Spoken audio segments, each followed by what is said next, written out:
ba o baza ba fiancé na ba o ba balani nde baza na droit ya ko célébrer fête wana ya Saint-Valentin to célébrer Saint-Valentin pour la nini et puis banani il faut pas célébrer amour batu wana bazo vivre amour moko boye mais lelo to mona ndeko mobali moko boye par exemple na biso na Luanda avant na palaka ndeko mosa vanda na kamama autre yolo ba na entre guillemets ba yibanaka est-ce que batu nyoso bazala na kati ya ndako libala bazala na vrai amour papa libala eza pona mikolo e mikolo sko ya ndenge nini bo expliquer biso entre parenthèses le tozaki na mamwana te le tozapo na ba amour donc de même que na nera mamba bolingo ngana lingi na ngate ko tolérer bana o baza mikina lo baki baza na droit ya refêter Saint-Valentin non mais lingi mutu linga mutu na bolingo solo tango lingi mutu linga mutu na bolingo ya solo bina nga bolingo eza po na ba amour azasko nani équipe ajouté akufa ina histoire ya Jack na Love mbote na bandeko nyonso bazwi susi libaku ya kolanda biso na mokona lelo ya bino maman Lompinga Love liboso na bino etandola biso awa to lelo bozolanda ngai na kati ya Jemi d'Or TV wana ba Jemi Love nyonso ya monde entier na yebi kopesa bino ba mbote bisika ezwami bino kaka ndenge maman alobaka bopesa biso esika to fanda bopesa biso mitema botia kimia pote ye ayaka pona kopesa kimia balobi mama ya bolingo mwasi oyo asona na kanda atumbola nzamba lola nzamba Israël na grâce pengolu po ete kolala kola mukeza bitite wana yo moni nganga na komona yo na koyeba yo ezalaka vraiment ngolu na ngai pe grâce ona mona ratata sala ngai ya koyeba yo bande ko ya Jemi Love TV nazali boso na bino boyambinga ngana ya bibino na motema nga mobimba wana za ya bino mamour lisolo ya lelo to ena ngonini po ete mamour aza mama ya bolingo ayela biso masolo balobi aye émission ezalaka to solo la yango na mamour bande nyonso ya mamour wana bomoni nga déjà bo sepeli bisika bozali po ete boyebi mitema na bino eza ya kokita bande kwa mamour lelo na lisolo ya lelo na ye nango bongo eza ya mo Saint Valentin balobi lelo za mokolo yango ya mo Saint Valentin o babengi Saint Valentin na lopoto biso to tshena linga tolobi mo Saint Valentin azalaki bongo mo santo na bolingo yende asalaki bongo mokona lelo ezwa bongo esika na mitema ya batu ezwaki bane bele ti batu bayaki komatisa yango ba manyoli yango ba multiplier yango dans les mondes comment ko célébrer yango vrai ou faux to célébrer kango na malamu pe na mabe yango lelo mamour alobaki to kosolola Saint Valentin ndenge to sololaka masolo nyonso nazanga mokote naza bongo na oyo alobaka pe malamu na yebi ependa mwa mingi ngasko na sepeli bomo na eli susu na yebi vraiment ke ba Jemi Love boyebi elongi nazo présenter bino na to solola yango na mamour kasi ba oyanga mamour c'est pour la première fois to yambaye apesa biso lisusu elengi oyo ba yambi nyonso ya mamour ba pesaka bonjour ya mamour balobi boatard mamour balobi mwasi oyo quand ningo lobi kwa bolingo to ndaki pa na yo en tout cas to sepe kozana elongo good afternoon balobaka na banglophone balobi topesa ka bambote bongo webi ya mamour akendaka na ye bongo bitambola oyo tokoyebaka makambo nyonso ekendaka bongo ndenge tokendaka nango lelo na tosolola yango ya mamour lelo wana na yembi ya biso ndeko mobali oyo ozali na kati na émission na biso ya kokopesa biso lisusu kombo na yo bandimi pe ba obandaka tosolola yango na mamour bayeba toyambi nani aza nani nde tokoyeba kokoba bongo na lisolo na biso ya mokona lelo quand on lobaki je crois ba Jemi Love nyonso bayebi déjà longi oyo bamesana komona yango eza bongo oyo bino mokesho mokesho toza bongo pe na ba casquette ebele lelo toza awa comme invité te ko beta bongo lisolo oyo esengi to lobela awa bande ko balandaka bongo ya mamour bato basepela na ya mamour boyebi biso te bomona na biso te ngawo ya bino mokesho journaliste communicateur toza awa toyo sara musala mokesho aza bongo confrère na ngai vraiment nazara na confiance na yango lelo biso pe topesi confiance na to solola yango to yamba moke liso na biso mokona lelo ezali nini moke liso na biso mokona lelo ezali papa moko asololi na nga lobi mamour nga vraiment mokola ba fête nyonso eza na mokili na rangila mosi na ngakanda avant ba fête wana ekoma nazwa déjà stratégie ya kokangela ekanda toyeba fête na biso ndenge eza toza na ba Saint Valentin toza na Nouvel An toza pe na le 8 mars abi avant ba fête wana nyonso ekoma nga na kangela ekanda ngabi papa abina zwa na stratégie bon la mona neti naza kimia parce que la femme en question babiloko na bino neti oyo o nazolo ba neti Saint-Valentin naza na ngana ndako te naza pene loko osala te naza pene place okende te mais na kozala te akobenga ngate 3 jours na komona te na yebiseke naza na ngana mosala donc ezala ka stratégie na ngapona luka moi kimia parce que ma femme n'est pas tendre. OK. Ma femme n'est pas une épouse. Une épouse. Ma femme aza mwasi otengai na koyiko bando saela ba cadeau et puis na moment oyo tozali oyo langa ba sentiment moko boya ba Saint-Valentin et puis maman na ina tout na onanu nani il faut à célébrer Saint-Valentin et puis ba pesa ka cadeau pour nani manabi OK na répondre au boité na répondre na to solo la yango parce que to solo la yango on a ki solo la ngala zala na ngaka boy na ya pas bato mayele a toze pas ba Gemilove donc ba Gemilove ba pesa biso e yano siko yondo zana no mieux placé ava ba Gemilove ba ndako pesa ngai yano eza yona no za mieux placé ya koyebisa ngai yango mutuna ekoye pa na yo moki na solo na papa to sali mo débat mo échange ngana ko bimisa na opema na nga auto solo na papa te OK yango na lingai na yo ozwana no question ya papa na biso ya liboso pas toni des questions ils a clair vraiment na sepela ki nango to célébrer Saint-Valentin pour la nini et puis banane il faut pas célébrer yango. OK. On est la question na ya liboso deuxième question à lobby pourquoi papa ça ka cadeau lelo Saint-Valentin comme il faut pas ça nga cadeau faut pas sombela nga kabelo faut pas ça nga boy nani pe azo mériter cadeau. Et pourquoi papa ça ka cadeau et puis nani azo mériter cadeau il y a Saint-Valentin. OK. Merci beaucoup hein, je crois dès l'entrée déjà hein, par rapport à la question ne comment la tuna qui hein il y a des bosses ça non na eloko lobby wana que na chaque fête quelque soit la Saint-Valentin le 8 mars la nouvelle an a créé là toujours moi c'est une incompréhension est-ce que ezala rapport na éviter quand ba dépenses auto yebi na ba fête on ndenge senga rato ndenge nini côté wana pende ko mobali fa luka bongisa pour ce que ça et puis tant ba moi si na ndenge expliquer yo ndo to kila lisolo ezala monto vivre na ba fanda na ba ensemble quoi donc ce boza en couple et que fête moi bezo senga au sale logo to somba be normalement faut concrétiser ngo alu karata ki ma to pese conseil ndiko tikana no makambo wana hein pour ezapena bien te ya mibale par rapport ya oyo etali bongo Saint-Valentin na asir ko lubaka ngona ebandeli Saint-Valentin déjà azalaki mutu oyo tokoki koloba que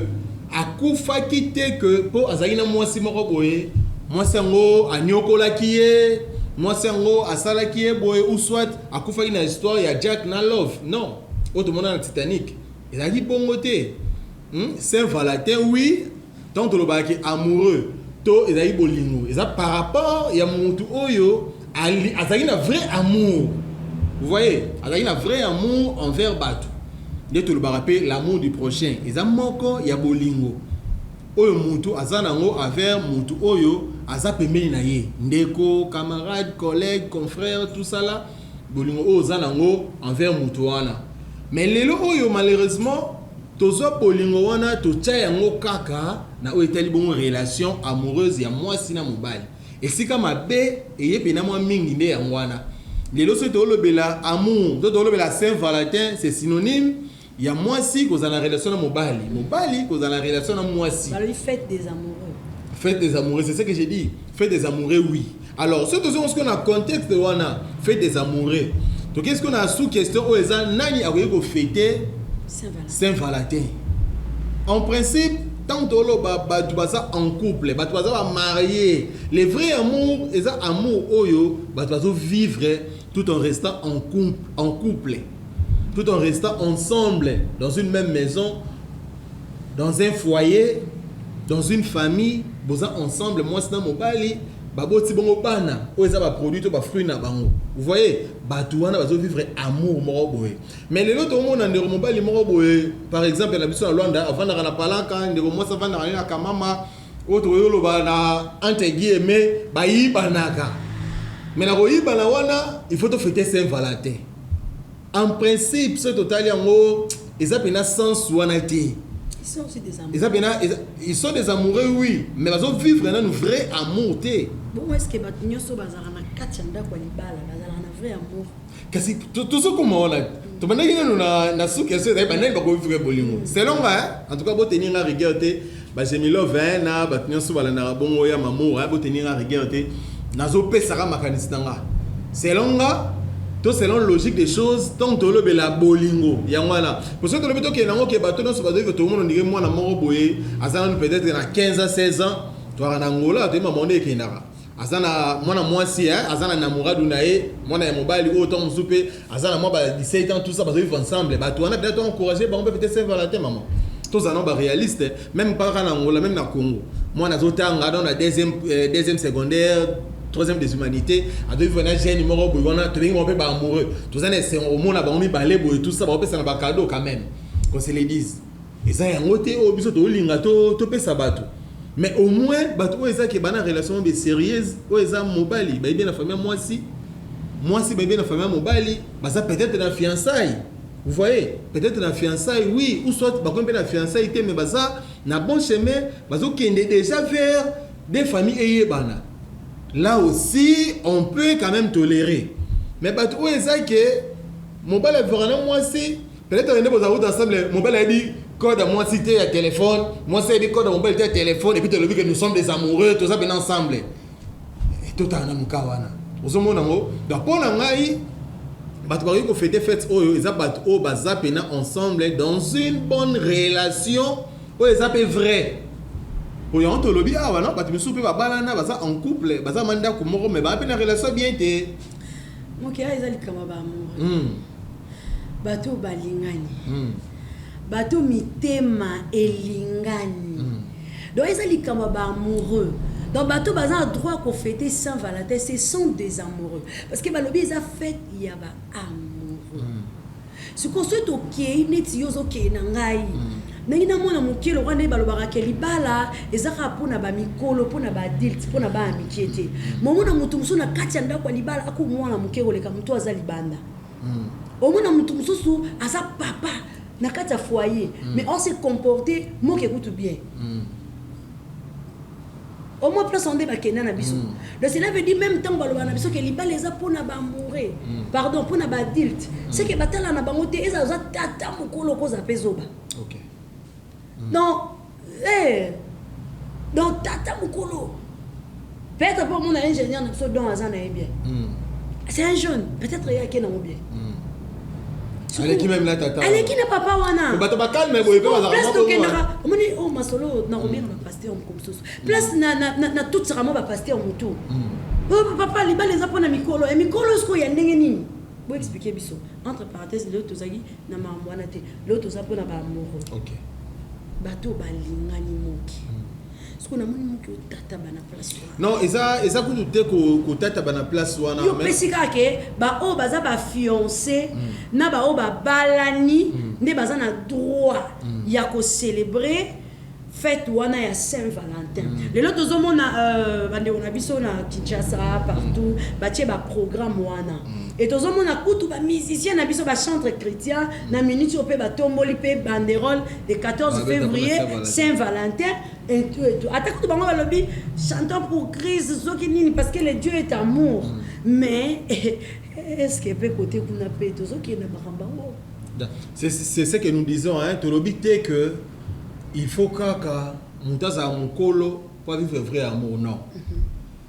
Mais aussi tokoki pe ko tika te toko betela maboko te na bana oyo bazana nu mikie bazo bimana makambo parce que biso to na mboka oyo différence to sala la moi Congo na ngola ya ngwana mboka oyo ya mboka moko boye parents papa ou maman awoye ba mwana na ye ya 15 to ya 14 ans kutu azala na mwana mobe ya mobali azomona nango normal ono amigu na ye lebe komi na morali na ye ezana ayaka be pa na bango normal ezana lo to ko tolérer te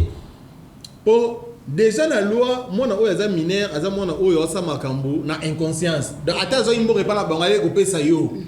ba ko condamner yo pour ba âge na ye aza mineur donc yung to mukolo fa ozo nsela nzela donc de même que na nenga mamba bolingo ngana lingi na ngate ko tolérer bana oyo baza mikina lo baki baza na droit ya refêter Saint-Valentin non mais mutu oyo aza adulte ay mabena malam ndeto lo baka déjà que mutu mo boye akina déjà wenze o asonga na trop kwa msuko to akoisa ngo msuko to aposa na unda to kupena wenze vous voyez bata bongo déjà na tili ki pe bango te mais le roi ba mamba zo sala ce bazo vivre yango ba moni ba fêter Saint-Valentin c'est pas mal mais elongo na lingi nini otoloba amour est vrai tant toloba amour est vrai eza na eloko na zongi eza pe na ba mikolo misusu boye ndeti na ba âge oyo tona ba niveau ba misusu ba olanda biso bazo vivre pe ba basi tout ça là moi si musu ba na mobali mais bon on veut que muto dans la ranée peut-être pour na besoin moko boye vous voyez so ndeti eloko bongo moi si oza vraiment consciente que na na mobali oyo peut-être quand ezaka moi ça doit tindaka peut-être ndenge zalaka numéro za pango ya tinelanga zapi na la posa boye tinelanga boye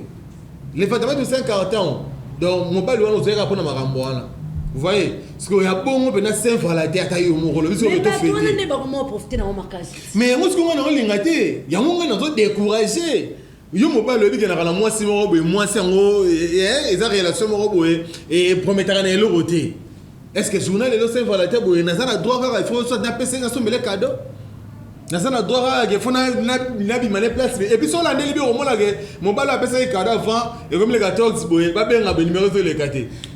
mona moto okutana ngo mama nyo c'est mama biso ce que ngai personnellement na lingi ko autoriser ngote moi qui a lobby pour naie 14 février bon tantôt plutôt les amoureux des tozo lobby na kaka mais biso to lobby ka eza pona ba amoureux yo lingara na ya solo lokola ba parlement européen Justembula bino le roi bolingara na bino ya solo mona ngala mo Pedro to kende na ndenge tozo kende na ngo bongo pour toye ba ndenge ni to sala sikoyo nani azo mérité parce que là au tiki ngana na entre guillemets n'a vraiment convaincu t'es n'habite ba Jemilov se boit convaincu bah on dit un message là vraiment n'a convaincu t'es place wana na première question à moquer na tient entre parenthèses et le second de tokendaki ne na ebisio nani azo mérité qui a droit moi si nini mobali nini oazo mérité kozwa cadeau parce que cadeau ezali ezakate mobali il faut appeler ça moi si c'est réciproque eza réciproque po biso ndesko na Afrique toye ko la ronde moi mabe au moins so ezali ko cadeau ndetika mobali ndem to ana droit ka appeler ça moi si cadeau or bande ko ngopeta ngbayela biso makamba ngo balakisa biso ngopena mo ndenge moko bo lelo bato baye ko tombola lisu biso makamba ba cadeau ebele ezali ti bato poto moni bande ko na biso bakenda poto to koli na biso na Afrique to yebi cadeau te ni ya 25 décembre au moins ce qu'on ndeko mo na poto ayebisi chéri mo awa ke non na posa na osombelo cadeau lingi cadeau ni ya 25 décembre vous voyez donc cadeau na e ko pesa makambo mususu sikoyo ndenge tozolobela pona cadeau cadeau pesa palpite ya Saint-Valentin siko papa lobi nani azo mérité kozwa cadeau ya ba amoureux tout le monde ya fête ya amoureux cadeau d'amour nani azo mérité kozwa cadeau d'amour mais eloko wana na assure na oteda ko répondre nango mais ce que nous avons nango suboé ko le bamuta zo mérité cadeau déjà autour ba bongo eza bongo fête ya ba amoureux eliko banini deux personnes au baza penza mikolo makasi bazo vivre na makambo bombe ba yebi donc yo mobali oyebi ke nazalaka pena na mwasi moko boye mwana bato vivra na ye donc eza ke y a pas à cacher donc azape na mwasi nanga approuvanga la nyonso qu'elle-même de même que mobali pe oyebi ke nazape na mwasi pa yebi ke na mobali moko boye approuvanga la nyonso qu'il-même vous voyez alors na eloko bongo mwasi azana droit ya offrir mobali cadeau quelque chose symbolique tant que cadeau tout le monde était carré non façon basoki TV moko basoki fogan moko soki non il faut que montre bague le roman bien mouké tout ça c'est symbolique azana droit ya kosala yango ozomona mais est-ce que ngaka ndena lobaki bon fête za bien to benga bena ba amoureux et puis na kosenga na yebike eza bongo émission nga pena za comme invité bande ko bona ndabisona ba Jemilov baza wana o ba Monique ya ko partager ma kanisi boti que ndabisona ba commentaire wala et osala bien tout ça peka na mois février c'est bon Monique ya mamu ayamba oli susu oya ko contredire to yo boya mamanga na lobby eza na problème té sika commentaire wana ba lukayo oya olobela donc ngai na lingi pena batu oyo ba vivre bolingo vrai bolingo solo pour le côté mingi le côté mingi tina mabala to oloba bandengo musu mabala ni seulement pour na prouver batu ayebi ke mobala ngo na bala malgré nga ce qu'on a pas bongo peut-être que na kata libala mobala on peut que na moi si mais moi so et si mbakate alinga ngate na sabo yango te na sabo yango te est-ce que royeb sanga pendant la fête lelo beneb sanga mobali on appelle ça moi si on a cadeau. Alors pour répondre à la question na yo qui mérite et ça pena mutu oyo azo vivre vrai amour mutu oyo azo pesa bolingo ya solo moi si oyo azo linga mobali na ye na amour vrai mobali oyo azolinga mwasi na ye na amour vrai ne bango wana bato bazo mériter kopesa na bakado. Donc moi que topesi papa a raison. Parce que alobi il y a créé un problème wana parce que yenda vivant na Goliath wana na ndako. Non, to pesa bena peka a raison te po to yiga ye elo musu ya wana. Alobi pona ya amona ke cadeau mutu il faut zo yango. Yo lobi a. Mutu azo mériter azana ba makambo nyonso ya malamu kati na ye azopesa mobali bolingo so mobali amoni ke ngana zaka na bolingo solo te na mamoro oyo na bolingo solo te na miezo siko yebisanga na kozwa nini pona kende kopesa. Mais c'est ce que j'ai dit. Alors qu'est-ce qui prouve créer na ye mais alors qu'est-ce qui prouve que nyonso mobali alobé solo que moi si ka ne mutu na bolingo asala rate que moi si na mutu asala rate que mobali wana za heureux na bolingo qu'est-ce qui prouve. Peut-être pour moi ça comme à niveau wana donc si vous avez un comportement au mobali à la qui ça moi c'est tout à la ça moi c'est il est lopé vous voyez mais on sous c'est il faut que Rolande là ko ba soubassement nango ah boya ne opesa cadeau ko ba soubassement nango ozomo nango donc au moins que moi c'est on se comporter ma bien vers mobali oui mais comme c'est là lo mo ko to y on a besoin que tout le bara était to pesa mobali on a raison te que nenga boya ra éviter ra pesa moi c'est cadeau non trop pesa non raison te avant d'amital façon dont on se comporter il y a des mibali oyo to profiter de tolo la marambango oyo to monsieur za la rappeler que azana temps plein landa côté il sort le matin peut-être il rentre à la maison 22h 23h bana balalaki moi si vous ta lalaki alors tant moi si azana bolingo mais azo vivre penda bolingo wana te elle n'est pas heureuse na libala ils ont ça la paix que ba stress wana et ça paix que muta changer comportement atazala ki mwana malamu akokuma pe mwana mabe zomona siko donc nyonso wana nde to solo la bandeko kwasi eza parmi ba conseil tango lingi mutu linga mutu na bolingo solo tango lingi mutu linga mutu na bolingo ya solo sembla et ça la moi bien te na linga ye neti kaka na salo kana on linga ye mais en vrai dire mo yebi ke mutu na linga kete eza pena ya ngote donc moi bongo pena. Oh moi qui a télé ma ouais moi qui a pesi cadeau te mais ma moi ya ko solo la gueule ba yebi quoi a pesi cadeau te moi qui a pesi cadeau te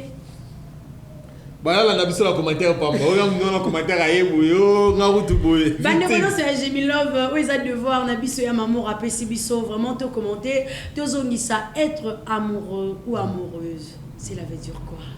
Vous pouvez savoir une explication. Vous pouvez savoir pour la cima. Batu baro ya pona yebi vraiment que débat ici la raté parce qu'il y a des gens baro benga baro ba contredire biso ya mona sengi na bino ba Jemi Love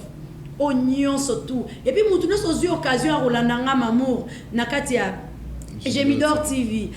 pesangai idée na yo zong selanga ba voice boyebi ndeto travailler ba voice na Alexango o asenga mamour ele kanatie pena so na monyo est intéressant na Alexa po bande ko pe ba rolanda nga mbala sima ba yeba être amoureux ou amoureuse c'est quoi. Parce que moi trop, je suis amoureux de quelqu'un, je suis amoureuse de quelqu'un, nganaza boye, nganaza amoureuse, au tomber amoureuse, au quotidien coup. Parce que il y a la différence entre être amoureuse na kokota na kaya coup de foudre. Parce que coup de foudre les arabes sont tobeta nara, mais amoureuse, être amoureuse. Na linga vraiment na fongola te na panzantekete, na lingi bino nebo pesa biso ba idée pe ba explication na bino pourquoi pas boss na biso deyo ay ba pe ko pesa ngai pe o nga na ko yeba te ay bisanga mamour boss deyo zinga mamour na olobi na yokiyo mais na lingi ekendela boy pona nga boss deyo zinga na lobi boy ndenge moko na Justin pour le Parlement européen ne asolara bongo balobi manager ayeba kokota marambo soupe na yoke ngwazongi sima atala rapport apesa biso et ya no na mituna na biso bande kwa côté on a ce qu'on a profité attends on dit la boss de Nzinga moni bato to lo ba ko mériter ko fêter ba bon ba fêter le balegato boya boss de Nzinga en tout cas heureuse fête à vous hein tant de ba boss de Nzinga tout le monde a bongo mabita Motema boss Mabita Nzinga baza bon na Suisse hein bolanda biso boss de yo na Mabita heureuse fête na bino hein bino ne batu bo mekete ko fêter bino ne batu bo mekete ko fêter donc tant lo ba bino to mona bino ben j'ai na Guilhem Makambo hein bazo mekete ko fêter na mère et ça moi ça va quoi et pas tu as suivi na wala quoi bah la vie Mabita zwa cadeau na vraiment azui et puis attaque ou azui te mais azwaka parce que et le Congo des il y a vraiment na ba ampleur moko boye gloire au Seigneur bilo on peut na moni et sili mo ndambo par rapport mo qui Saint-Valentin monya onde na Luanda Toro. Bon en fait en tout cas quand se voile pas la face hein Saint-Valentin et ça fête oyo Angola et fait un makas que le Congo hein pour awa penza bane bola na biso ba ona boleka na Luanda de ba fongoli déjà bobo ya la binote jour oya to senga bane ko za tsina ba vidéo romona na Angola fête à Saint-Valentin ba fête rango au sentir pena na ba bayi oningo leka balabala o mona pena ba to ba tenda ba to teka biloko ba rouge ba biloko ba kati wana boyebi wana donc ba tandi yango ba nini tout ça là a penda mambo tout monde a na Congo ezama pasi mais vu la réalité la conjoncture mambo no changer na mboka ma crise économique oyo année oyo ezana ngo mais c'est pas comme année oyo eleki année oyo ezana ngo mais ezana ndé de monde to so la buta na le 14 to l'équipe na mo banzela ngo tout monde na biso pe mo mouvement mais ezana mo bongo malgré ça on est kokité to kota mo palanga o mo la ndeni kuna esika ezara le rôle à ambassade ko yeba kuna ndeska mambo ezala rabani tout ça mais année oyo ezama bongo crise économique ya na mboka quoi mokonzi ya bazombo Steve Domingos balobi Angola tour au vraiment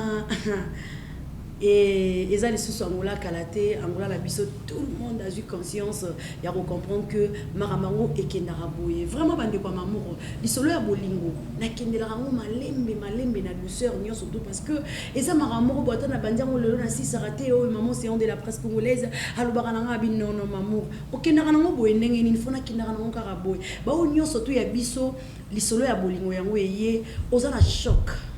oza na pasi oza na douleur oza na ba question ko ezangi biyano na bomoto boy parce que nzambe ndem tapesa biso biyano parce que pas mamour ezara nyonso et pas mamour zo na pesi yo boye na opeso pe na boye donc so na koki ngo na boye te na omemelo ngo na boye donc kande ngo moni moke kande bo moninga na kati ya Gemidor TV boza pesa pete bozume na dino soute na kati na Luanda na za awa to banda kolika pesanga benganga pesa confiance bolobate mamour elo moromo mobalo aloba nazala licencié nakata maramba bat nazara soki nani nakata mama yanga moko nakoka okata ngote fali po pamtalo fali aloba ngolobi bazala ndi makasi wala te ngasiko naza makasi te bande kwa mamour nga vraiment nakata nga vraiment na pesa solution na bandara bapota mais nga moko vraiment on a bino mamour lumpinga mamour love topesa na ka chance ezalaki numéro na biso ya sika na kati ya Gemidor TV bande kwa mamour wana bomoninga nga pe na moni bino bosala sko onga na lubi po esala biso bien ba question nga vraiment ezanga bien noté soki boza pour moke ba mamour moke a raison soki boza pour nga bolo vraiment ke nga naza na raison parce que nga na lobi na nga bolingo eza pona ba amoureux aza sko nani équipe HD na longo liba mineur mais na kena ba majeur moto nyosa lingara moté me beta dia pour vraiment merci beaucoup na moni kula na régie bazo sala biso déjà signe na ingénieur don Bernardo vraiment merci beaucoup na moni loso bolandinga bo moni biso boy ndenge bozo mona biso papa na biso Patrick Nginamao azaki pe na simawana pona ko soutenir biso vraiment bandeko onyo so bolandi émission alelo tika nzamba lola apambola binomo qui est-ce que mot de la fin ko za la peau to pesa na ba beige mot de la fin to pesa heureuse fête na ba Gemilove bolanda biso ba openda bana bolingo solo ndeka tolobi ba oyo pe ba vivarango penda ba zape en couple surtout en tout cas ba heureuse fête na bino bolanda biso lelo bo pesa confiance na mamour masolo oyo kande tolobi ko bino bozawana numéro ezali ozana posa o partager parce que atena masolo bo solo on a mamour ozana posa na lisolo mo be o partager zo makanisi benga biso numéro ezana WhatsApp okutana ya mamour expliquer les solo na yo boye barandeni bo sala quoi bino pe bato yo lelo to yilo to yikana ba question to za ba réponse na ba commentaire on na lobby ka mukie na place na bino mais bino nde siko botika la biso ba commentaire et ça kitoko merci beaucoup. Merci beaucoup Moké, surtout mon émission balasi ma c'est belle la Moké l'émission alelo tout sur la maman famille Lopinga la possible beauté merveilleuse la parisienne on est ensemble.